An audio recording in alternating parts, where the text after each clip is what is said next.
Good morning, guys and ladies, whoever is watching, fellow warriors out there. So, over the afternoon yesterday, I'm recording this in the morning.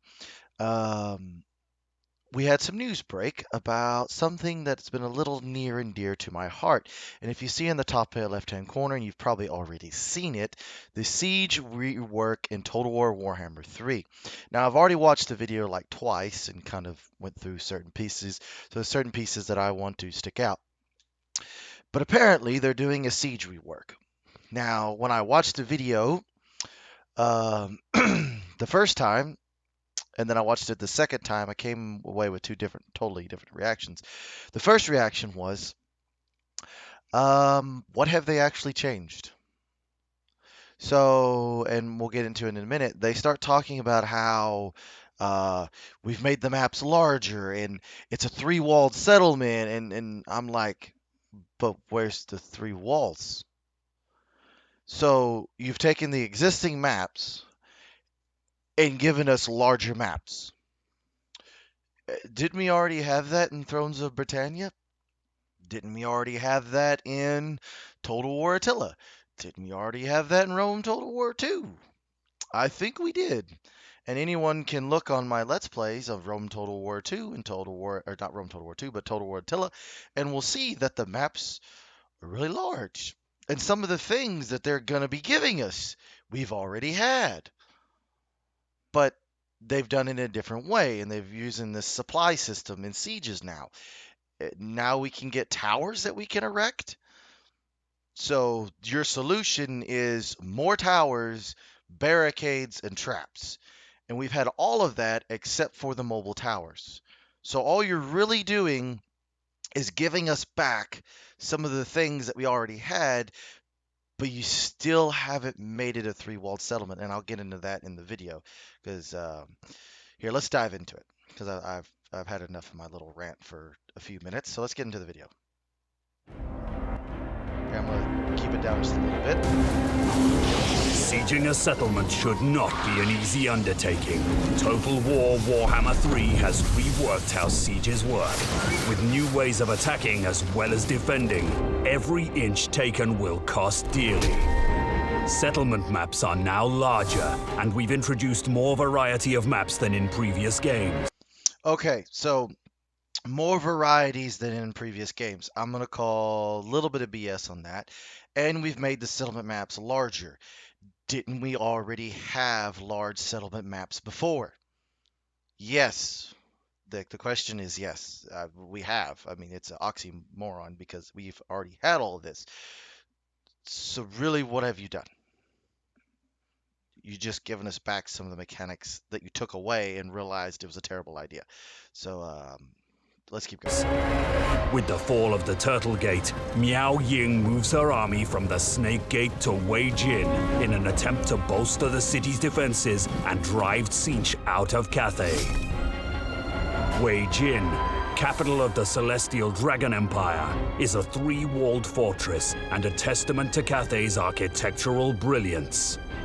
When defending, walls are the first defense against an attacking army, but by no means the Okay, so it says it's a three-walled fortress. The narrator here. Where's the three walls? I'm looking at one wall, and when we keep going, you're going to see there's just one wall. So, and he's going to bring up a map here in a second. There's just one wall. So, you're saying it's a three-walled settlement, and yet we can't actually defend three walls. What? Okay. last. We now have the option to turn the streets into a bloody maze. Okay. Like again, barricades. Didn't we already have this in Total War Attila? We did. Barricade right there. That just looks like a more fanciful version of the barricades that we had. What is this? Total War, Warhammer 2. Um, Total War, Warhammer. Thrones of Britannia. Actually, that was in between Total War. So, yeah, Thrones of Britannia, which still had barricades. Um, Total War Attila. Rome Total War 2 had barricades, very limited, not like this. But in Total War Attila, we had barricades that looked like this. that would blockade off and you could destroy with units. So again, you're really just giving us back the stuff that we already had, and you're window dressing it is all you're doing, is all CA is doing. Now, we saw this when they released that Brass Keep like mini thing where you're the you play as Kislev, and it was the Ice Queen, and there was a big reveal about the corn and all that, and you're going through the Brass Keep, and you take a point, and then you defend it, and we saw the barricades, and we saw this, so we should have seen this coming. But anyways, let's keep going. Using supplies, we can build towers, barricades, and traps. Prepare and plan your defense, but never rest easy. The first object for any attacker to overcome is the wall. Did anyone see that? Anyone else see that animation on that tower? It's firing out of its mouth and out of its plume. They might want to fix that. That just looks weird. Wall-mounted towers. Unfortunately for our Tzeentch invaders, towers now have wider capture areas, so defenders Okay, I do don't like need that to be because as that was close for really them to annoying. be active. Yeah, This means we can spread our docked units across a larger area and pepper the invaders with arrows, bullets, and artillery on their approach. The might of Grand Cathay isn't enough to keep. All right, hold up a second. I got to. Oh, that's funny. Never mind. Tzeentch from breaching the walls. The walls. How did a demon get a ladder? I mean, I know it's a little thing, but how does this little demon thing pull a ladder? Where was it? Anyways, Will soon fall. it's a little thing, but like, where did he get a ladder? Okay, we're pulling back now. We're pulling back to our secondary. Defense now lies with our barricades, traps, and towers. We'll need a new current. Okay, so here's his whole before his setup, and we get to actually look at some of the unit cards. So let's look at this.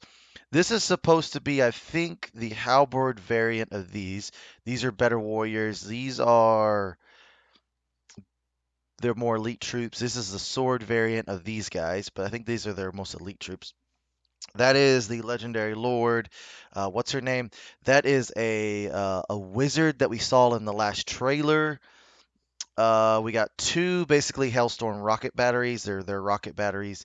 We have two airships, two different types of airships. One can shoot, the other one does not. That looks like just a great cannon, and that is something. Looks like a wizard riding mounted on a artillery piece. Is what it really kind of looks like. All right, so now let's look at the map. So we have our gate, and we have these choke points that we can build stuff. So I think these are towers that you can build. You have a supply bar up here at the top, 4,500 as a defender. Now, if you also look at this, the capture point is already up here. That's the capture point. So, and you're actually, oh, that's why they're calling it a three-walled settlement. I just realized it doesn't actually have three sets of walls. There's three walls you have to defend. Wow, that's some dumb logic right there. So let's look at the inner street. So, and they're gonna go over this. They like these high little platforms with narrow choke points to narrow everything up. And you can put archers. And apparently you can put archers up here and you can actually place them and they get like wall bonuses. And you're going to see that here in a minute. So let's see introduced in Warhammer 3, supplies. We'll start the defense with a base number of supplies and can gain more during combat by holding locations around the settlement. Minor supply, key building, and victory points. Okay, so this I actually like because victory points were absolutely trash in any previous. They didn't mean anything. Absolutely did not mean anything. They tried to mean something in Rome 2 that if you captured all three of the victory points, you would eventually win the settlement. But they're just no, like no. As long as there's defenders defending, you haven't actually won the city. So I do like the fact that now victory points mean something, and it means that you can get supply points. And also, you're going to see here in a minute. If they take the victory point, you lose all of your barricades that are tied to that victory point. we'll watch here in a second. These key points have pre-designated build locations for construction.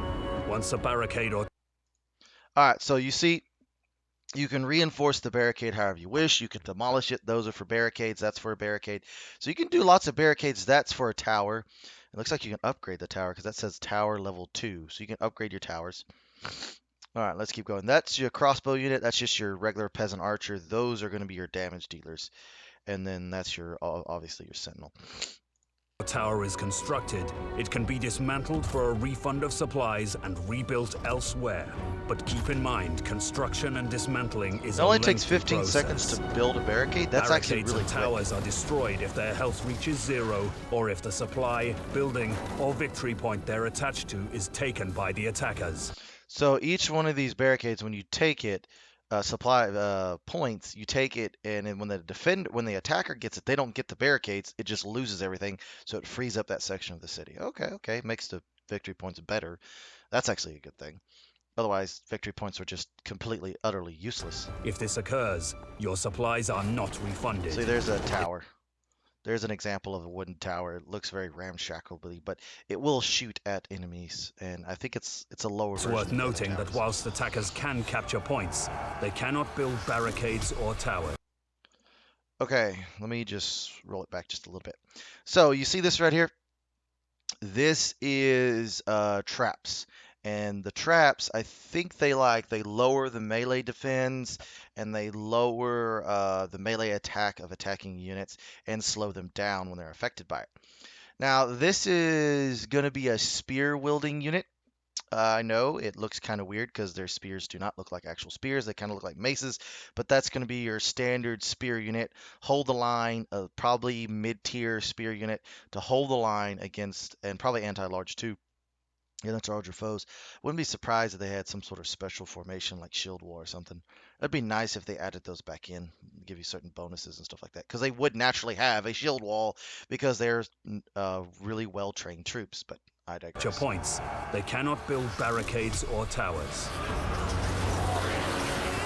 Rather than a messy brawl in the streets, Warhammer 3's sieges are about defenders controlling the flow of battle, using a settlement's architecture to plan and execute layered fallbacks and hardpoints.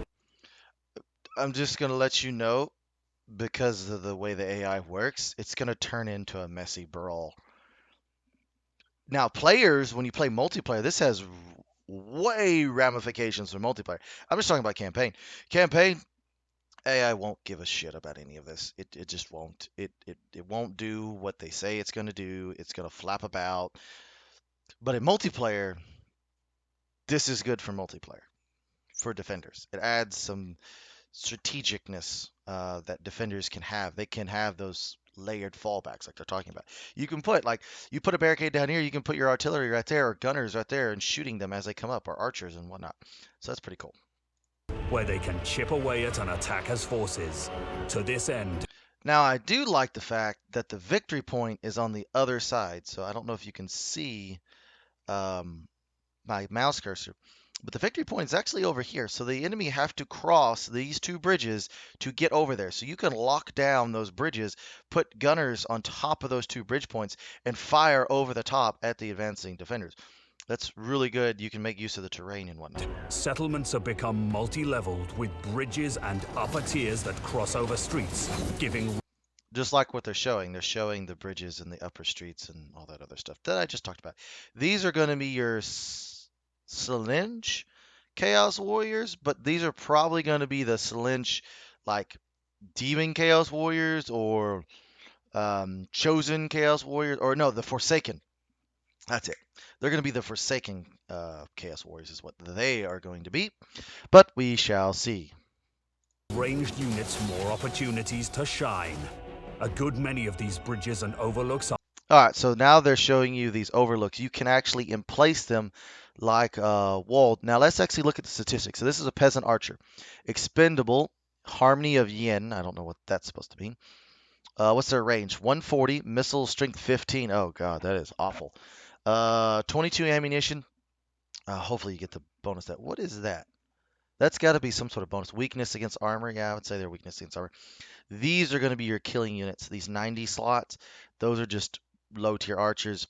These two guys and these two guys are what's you're just going to do all your killing. And then this, and whatever that is. Let me know what that is, because I have no idea what that is. Are dockable like the primary walls, giving our soldiers all the buffs and benefits of any other docked unit. Wait a minute. Buffs Do and you see that? benefits of any other docked unit. Hold up. Benefits of Hold up. giving our soldiers all the buffs and benefits. You see that? Being on the barricade gives you 20% to range. So at 140, let me do some quick calculations here. That could be ridiculous depending on what units and so that's a buff on top of your already buffed units. So wait a minute. 140 times 0.20, that's 28. So now that buffs that one archer unit that's at 140 to 168. So let's say you already buff their range, or you say you get these units or these units. That's actually a pretty significant buff. So let's keep going. Benefits of any other docked unit. In sieges, both the attacker and defender's role are tactically more challenging and more rewarding. Settlements in Warhammer. Do you see that? Let me go back a second.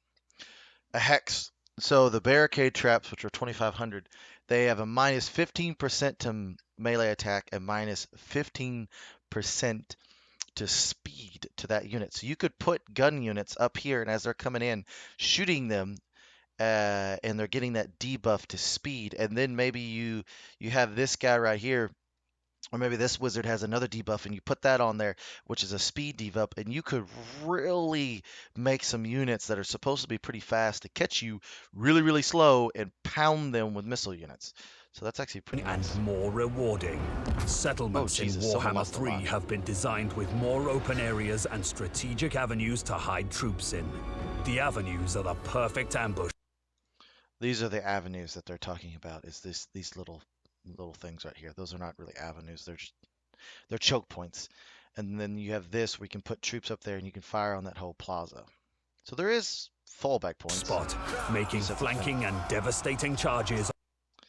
By the way, that is never, ever, ever, ever going to happen in a game. You're not going to be able to hide units and they run past. It's not in a siege. It's just not going to happen. A more viable tactical strategy. In overview, Warhammer 3's sieges offer a diverse array of fresh settlements.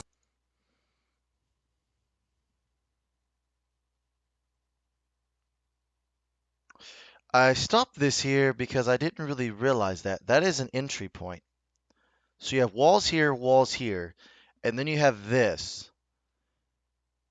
And that's the capture point, like the victor point, the end point is all the way down there. Huh. This could be interesting because you don't want to attack this because you can just stick missile units up here and fire down on you. So this would be a no-go as an attacker. Do not attack this. Attack the flanks of the settlement. But it's still not a three-walled settlement. It's a little bit bigger, just with three walls on each side. Like, it's not a three-walled settlement. It's a one-walled settlement. When you're talking about three walls, everyone except for CA doesn't. I don't know why they don't get this. A three-walled settlement is you have one outer wall, a inner wall, and then a innermost wall. Three walls. They just say a three-walled settlement. They don't say a three-sided settlement, which would be three-walled sided settlement would be a more appropriate way to say that, but it's misleading. Anywho. To overcome and protect. They allow defenders. Okay, so this looks exactly like the settlements that we had previously. It's just a little bit bigger. One wall that they attack through and they hold, and the victory point's all the way up there, and all you've done is narrowed everything into 1, 2, 3, 4 choke points. 1, 2, 3, 4. The next one will narrow down to probably 2, and then 2 or maybe 3 choke points, then 2, and then but it's just choke points with little plazas here that you can put missile units on and shoot at them. Yeah, hasn't changed at all. To prepare for a new kind of battle occurring after the attackers have taken the primary walls. They add a new currency to manage and spend on fortifying defensive fallback positions with barricades, towers, and traps, which are used to further repel You can see these things are like little magicians up there firing at them. invaders. They allow for a multi-layered experience where units can be docked to overlooks and walls within the settlement itself, and encourages real-time reorganizing of defenses to adapt to an ever-changing battle. I'm gonna say demons are gonna be very, very hella strong in this Total War Warhammer 3. If these are an example of them, especially these guys right here, they're gonna be really, really freaking strong. All of these features, coupled Which is with they should be. dynamic new settlement designs, make for challenging and satisfying sieges packed with highs, lows, and phenomenal visuals. Wei Jin has fallen, but the forces of Tzeentch will struggle to reach the celestial city above. The Dragon Emperor is safe for now. Even so, his daughter has barely managed to escape with her life. To Nangao she travels.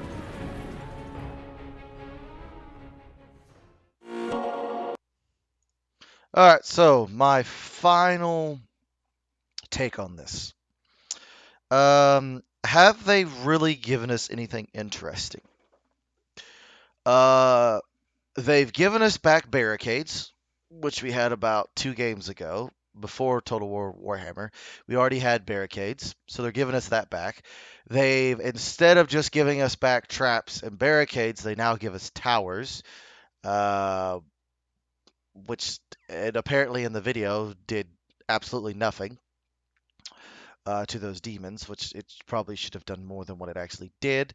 Um, it the sieges maps are larger, but the walled part is not, and they still simplified that to where now you're still just defending one wall or maybe two walls, but it's really the sides of the walls. There's no outer and inner walls, and they make up for the fact by putting these choke points and plazas in and dockable areas and barricades and like they're taking a salad that's not very good and putting all this other fanciful ingredients on it and trying to make it a good salad.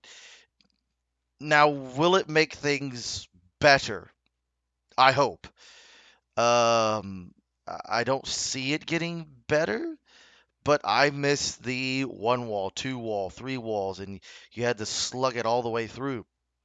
This may make sieges take longer because, like in anything, sieges, I just have this feeling they don't want to make sieges very long. They take a long time. They want sieges maybe to be twice as long as a field battle. They should at least be twice as long as a field battle. And what's the average field battle? If you fight one army against one army in Total War Warhammer 2, probably 2.5 minutes, maybe 5, depending. So let's then extrapolate that to over that much. Let's extrapolate that to